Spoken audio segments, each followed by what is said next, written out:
What's up, everybody? Welcome back to the PTP Hustle. So as a music producer, one of the most important, sometimes challenging things you want to try to do and break yourself apart is try to develop your own unique sound. So today in the world of talented producers, your signature sound is really what sets you apart. So today I'll share with you some essential steps that will help you find a unique sound that makes the music really feel and sound like you. So with that, let's dive in.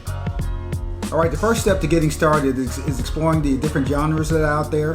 Really experiment with the different styles and sounds that you can actually work with, and that'll really help you figure out what works for you and what you're actually naturally drawn to.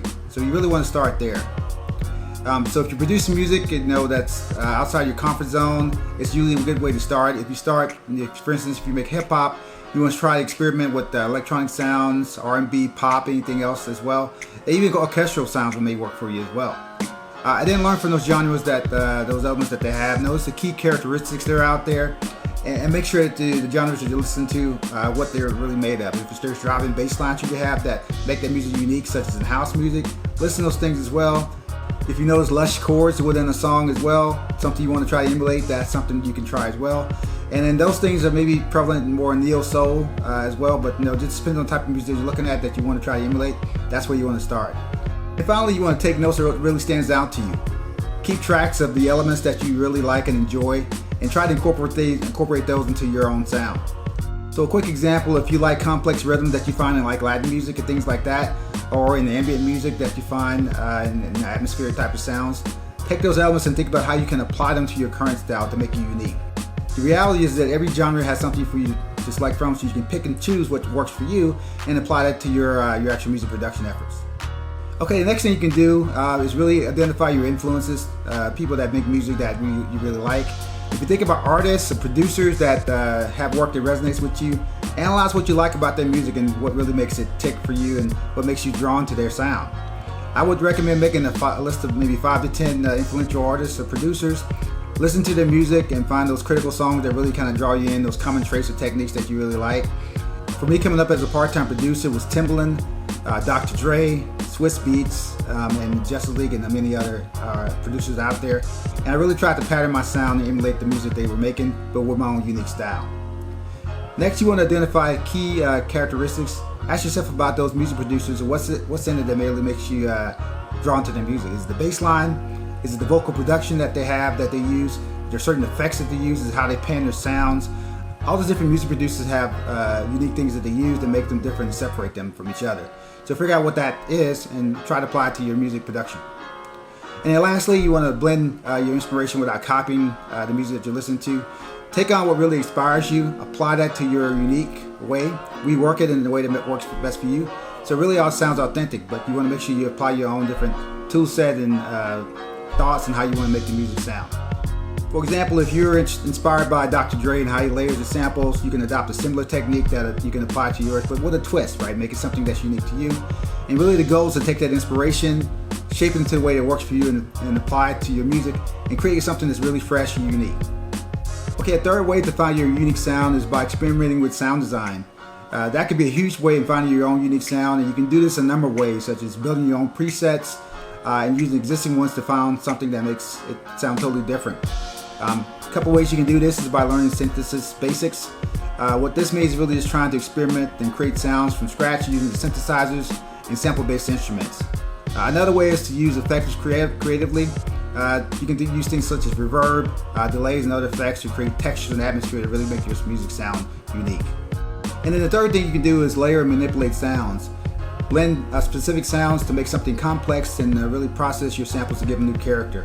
What I found is that, for me as an example, is if I can take a synth that I can create and tweak, and I can maybe double that synth, give it some other different effects, and pan it both to left and right. It gives you a really unique sound that fills the spectrum. It really makes your music sound really interesting. Okay, next up, what you want to do is really build a consistent workflow. If you have a streamlined workflow, that helps you focus on being creative and lets you develop patterns and habits that contribute to your sound overall. A few ways to do this as a part-time producer is establish your routine. You want to work on music regularly, even if it's just 30 minutes a day. So make sure you carve out time to do that. Secondly, you can create templates within your DAW, such as templates that can be leveraged for effects, for instruments. That'll really save you time overall, and I talked about this in my previous videos, but having those templates really is a time saver for you as a music producer. Okay, this last item is really unique. What you want to do is experiment with limits If you limit yourself to a certain number of sounds and effects, it actually can push you to be really innovative within those boundaries. Experiment with these boundaries. That really allows you to really be creative and do some unique things within those instruments that you're working on. So the bottom line here is that by creating a consistent workflow, you'll find yourself gravitating to certain techniques or effects that become recognizable as part of your sound. This will allow you to build your unique sound over time. And that's really what you want to do, is you try to establish yourself and your sound as a part-time music producer. Okay, last step here may seem like it's common sense, but it's overlooked a lot of times, right? So you want to trust your instincts and be patient. I can tell you from experience that finding your sound really takes time, and it's really a process of trial and error. So you want to make sure you follow your music intuition. If something feels right or is unconventional, just go with it. See where it takes you. Also, you want to embrace your evolution. Your sound is going to evolve over time, and that's totally normal. If I listen to music that I did 10 years ago, it sounds totally different from what I make today. It's evolved because my skills have gotten better. I've learned more over time. My sound design has gotten much better over time as well. And all those things come together to make your music evolve along with you as a growth as a music producer. And the last thing here is don't rush the process. Give yourself the freedom to experiment and enjoy the journey and not expect results overnight. It doesn't happen that way. You have to remember that your growth as a part-time music producer and your unique sound is often over years of experimenting with learning, trusting your instincts, and all those things that make you a producer. So don't feel pressure to rush the process. This is really about learning, growing, advancing your skills, and eventually getting music out there for people to listen to and expose them to the music production efforts that you've been putting in the lab. Alright, so to recap, here are 5 essential steps that will help you find your unique sound as a part-time music producer. Number 1, you want to explore different genres. Number 2, you want to identify and learn from your influences. Number 3, you want to experiment with sound design and textures. Number 4, you want to be consistent with workflow. And number 5, can't stress this enough, is to trust your instinct and be patient. Remember, as a part-time producer, developing your own sound is really a journey. So you want to keep exploring, refining, come up with new techniques, etc. to get better. Alright, if you found this video helpful, please hit the like button, subscribe for more tips, and let me know in the comments below, where are you in your journey in finding your unique sound as a music producer. Alright, thanks for watching, keep producing, PTP Hustle out.